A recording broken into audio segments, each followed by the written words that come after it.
अभी मैं मैसेज पढ़ रही थी तो आज की स्टोरी मैंने उन्हीं मैसेजेस में से ली है। एक बहन है, लिखती हैं कि दीदी आपकी वीडियोस बहुत अच्छी लगती हैं। आप कम से कम बोल तो रही हैं कि औरतें गलत हैं इस दुनिया में, आदमी भी गलत है, और घर जब टूटता है तो एक औरत को कितनी तकलीफ होती है। और एक औरत को दुख इसलिए मिलता है क्योंकि वो 100% अपने पति पे निर्भर हो जाती है।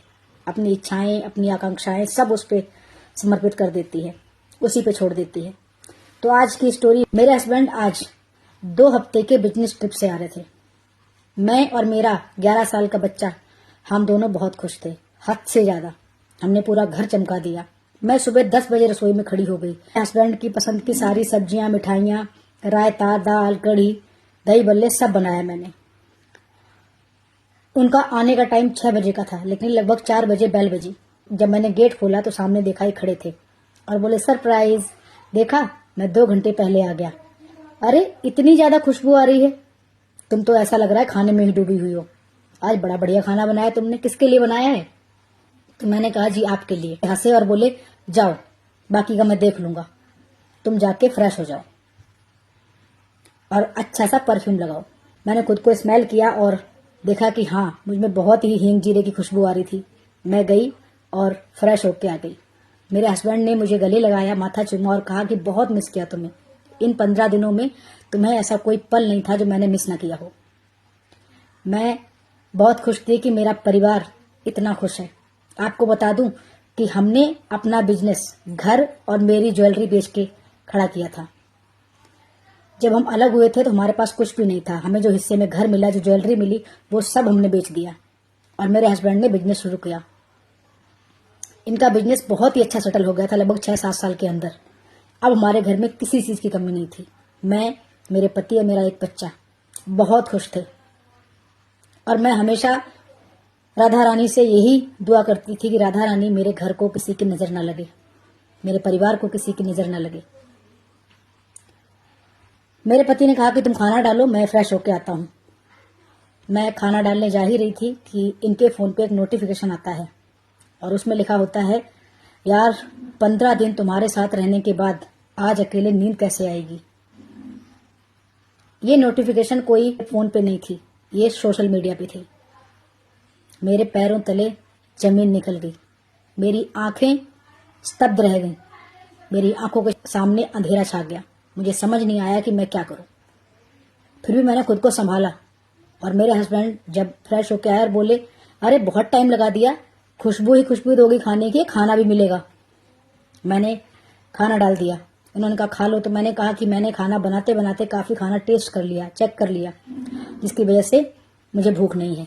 फिर भी इन्होंने मुझे प्यार से एक निवाला खिलाया और मेरे सर पे हाथ फेरा और बोला कि बहुत खुश नसीब हूं मैं जो तुम्हारे जैसी पत्नी मुझे मिली है। मैंने बहुत पुण्य किए होंगे।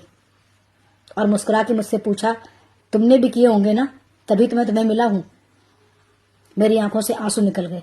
जब ये बोले क्या हुआ, तो मैंने कहा बस ऐसे ही। तो बोले, भावुक मत हुआ करो, अब हमारी जिंदगी में कभी कोई दुख तकलीफ नहीं आएगी, हम हमेशा ऐसे ही खुश रहेंगे।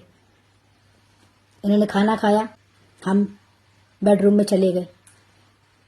उन्होंने मुझे गले लगाने की कोशिश की तो मैंने कहा कि सो जाओ, मेरी तबीयत ठीक नहीं है, आज सारा दिन आपके खाने का इंतजाम करती रही, थक गई हूं।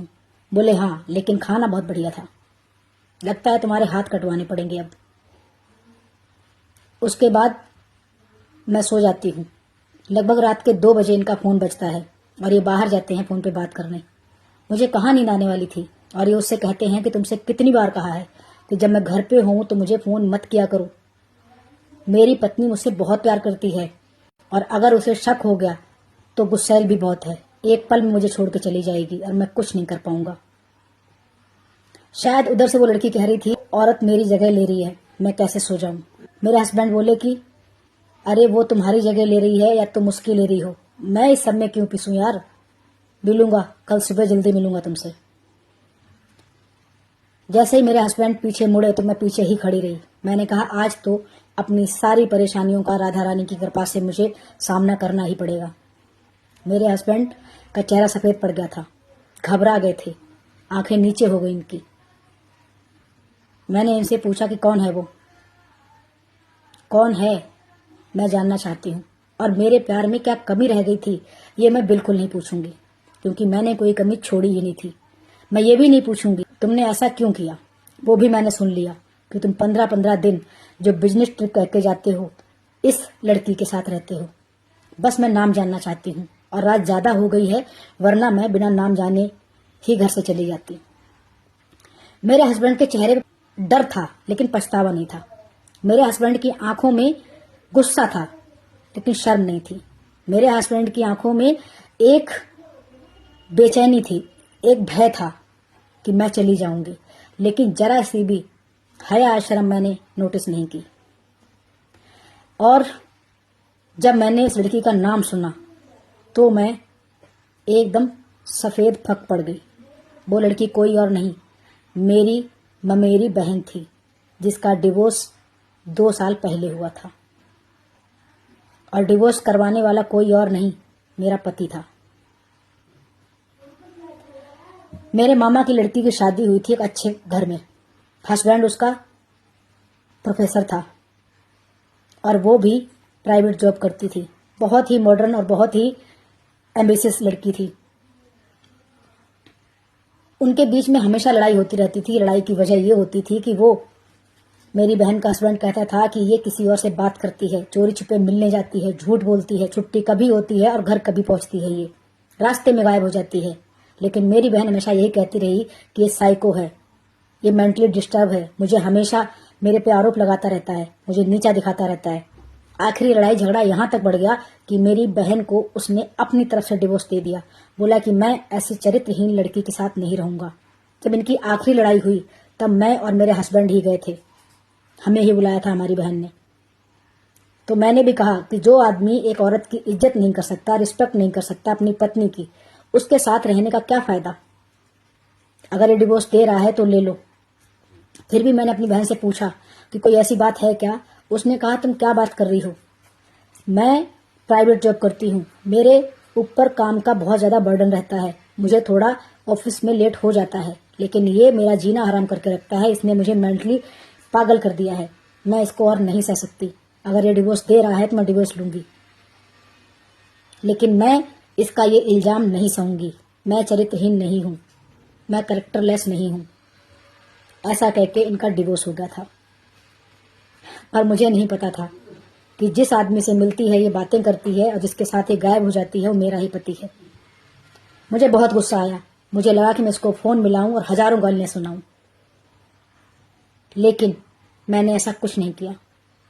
सुबह के 5:30 बजे थे। मैं उठी और मैंने कैब बुक की और मैं अपनी मम्मी के घर चली गई। वहां जाके मैंने मम्मी से कहा कि मम्मी मुझे डिवोर्स चाहिए। मेरे घर वाले मुझे बहुत अच्छे से जानते थे कि मैं बहुत ही सीधी, बहुत ही शरीफ, लेकिन बहुत ही गुस्सैल हूं। मैं एक बहुत ही अच्छी फैमिली से बिलोंग करती हूँ, बहुत ही अच्छी। आज मेरा हस्बैंड जो कुछ भी है ना, वो सिर्फ और सिर्फ मेरे और मेरे घर वालों की वजह से। मेरी मम्मी ने मुझसे कोई सवाल जवाब नहीं किया। मम्मी ने बस इतना कहा, दिल टूटा है या घर? मैंने कहा दोनों, बस।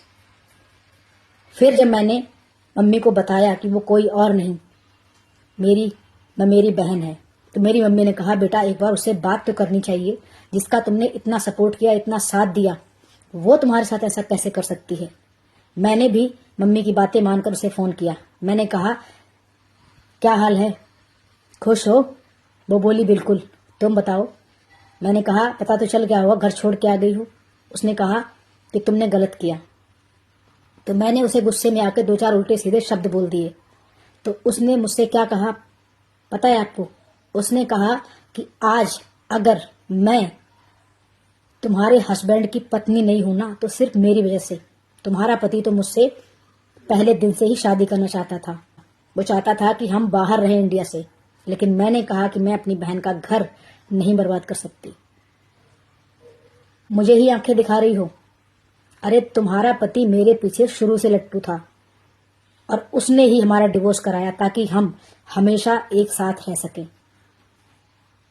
उस दिन से और आज मेरा बेटा जो 11 साल का था वो आज 25 साल का है। मैंने मुड़कर उस इंसान को नहीं देखा, ना मैंने डिवोर्स लिया, ना मैंने उससे आज तक बात की। मैं आराम से अपने घर में रह रही हूँ।